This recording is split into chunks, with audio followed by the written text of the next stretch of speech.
जय हिंद दोस्तों। देखिए सारे ये प्राकृतिक संख्या, पूर्ण संख्या, सम संख्या, विषम संख्या, अभाज्य संख्या, अभाज्य संख्या, पूर्णांक संख्या, धनात्मक पूर्णांक, ऋणात्मक पूर्णांक, परिमेय संख्या, अपरिमेय संख्या का हम सारा डिटेल इसमें लिख दिए हैं और जो भी क्वेश्चन आएगा इससे बाहर नहीं आएगा। आपके बोर्ड एग्जाम में नंबर सिस्टम से लगभग 15 से 20 अंक आता है। तो देखिए अगर ये आपको पता है कि कौन भाज्य संख्या है, कौन अभाज्य संख्या, कौन पूर्ण संख्या, कौन पूर्णांक संख्या, परिमेय संख्या, अपरिमेय संख्या, तो सारे डाउट आज खत्म हो जाएगा।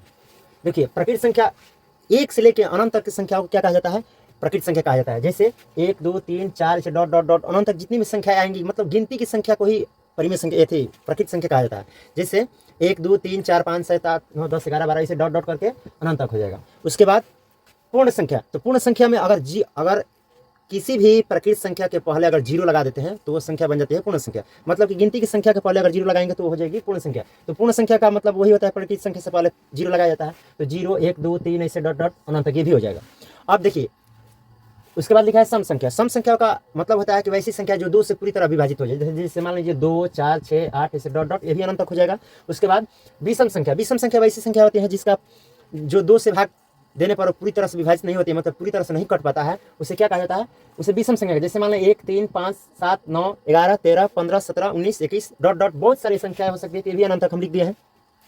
उसके बाद भाज्य संख्या। तो देखिए सबसे छोटी भाज्य संख्या आपको पता होगा कि 4 होती है। तो मतलब कि 4 से ही भाज्य संख्या स्टार्ट होती है। 4 6 8 10 12 14 16 18 20 15 इसी सब भाज्य संख्या। तो ये क्या हो जाएगा? भाज्य संख्या 2 6 8 10 ऐसे डॉट डॉट अनंत तक। उसके बाद अभाज्य संख्या। तो अभाज्य संख्या का मतलब होता है कि जो संख्याएं खुद और एक के अलावा किसी संख्या से नहीं कटे उसे अभाज्य संख्या कहते हैं। जैसे 2 3 5 7 11 13 17 19 ऐसे डॉट डॉट 23 29 वगैरह ऐसे बहुत सी संख्या है, तो ये भी हो जाएगा।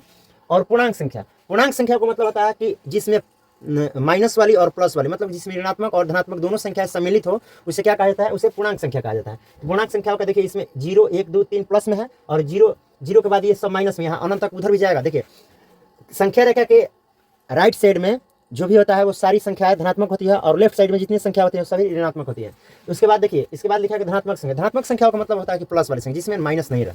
तो ये तो कितनी कोई भी संख्या हो सकती है, हम ऐसे लिख दिए हैं 1 2 3 4 5 6 ऐसे बहुत से अनंत तक।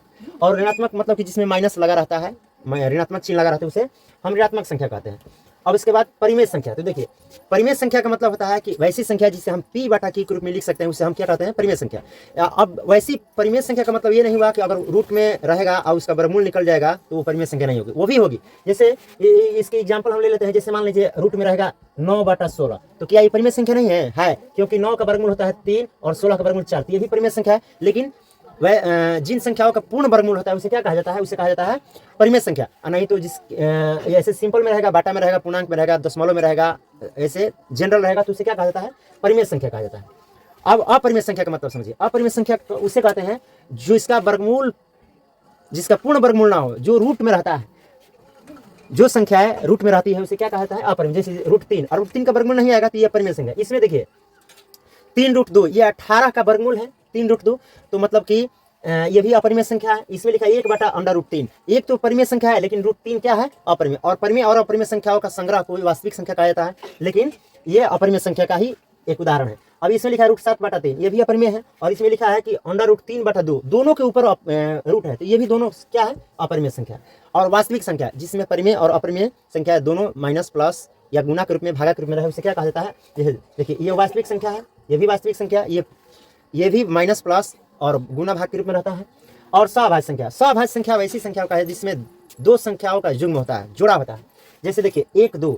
और सहभाज्य संख्या की एक बड़ी खासियत है कि अगर वो क्रमागत है, मतलब लगातार संख्याएं हैं, तो उसका अंतर भी एक होता है और उसका मसा भी एक होता है। नहीं तो अलग अलग होंगी तो सहभाज्य संख्याओं का मसा सदैव एक होता है। तो देखिए 9 10 में 1 का अंतर है, इसका मसा भी 1 होगा। 1 2 में 1 का अंतर है, इसका मसा भी 1 होगा। और 16 25 का मसा क्या होगा? 1 होगा। तो ये क्या होगी? ये सारी संख्या क्या है? सहभाज्य संख्या है। अगर वीडियो अच्छी लगी है तो वीडियो को लाइक कीजिए, शेयर कीजिए और चैनल पर नए हैं तो चैनल को सब्सक्राइब कीजिए, ताकि इसी तरह का बहुत सारे मैथ का एकदम धाकड़ वीडियो लाता रहूं। धन्यवाद।